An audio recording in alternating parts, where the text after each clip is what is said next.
તો મિત્રો આ એક ગેટ હતો જ્યાં વિક્રમ ઠાકોરે એક લાત મારીને દરવાજો તોડ્યો હતો. એવું સીન તમે જોયું છે જિંદગી જીવી લે ફિલ્મોમાં. તો એ આ દરવાજો બતાવવામાં આવ્યો છે અને તમને ખબર છે કે આ દરવાજો ક્યાંનો છે, કારણ કે આપણે અંદર પણ વિડીયો બનાવી ચૂક્યા છીએ.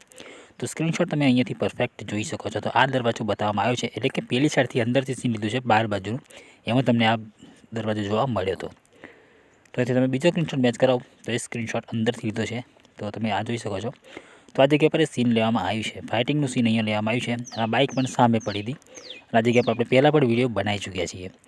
તો લોકેશનની વાત કરીએ તો લોકેશન તો તમને બધાને ખબર છે, છતાં પણ કહી દો તો આ છે આણંદ લાભેલનું સીન છે, જે ફિલ્મ સ્ટુડિયોનું આ સીન લેવામાં આવ્યું છે.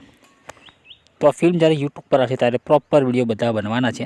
બાકી જો અત્યારે યુટ્યુબ પર જોઈ રહી તો સબસ્ક્રાઈબ કરતા જજો, અને જો ફેસબુક પર જોઈ રહી તો ફોલો કરતા જજો. અને આ મકાન બતાવવામાં આવ્યું છે, તમને બધાને ખબર છે, આ આપણે પહેલાં અહીંયા વિડીયો બનાવી ચૂક્યા છીએ.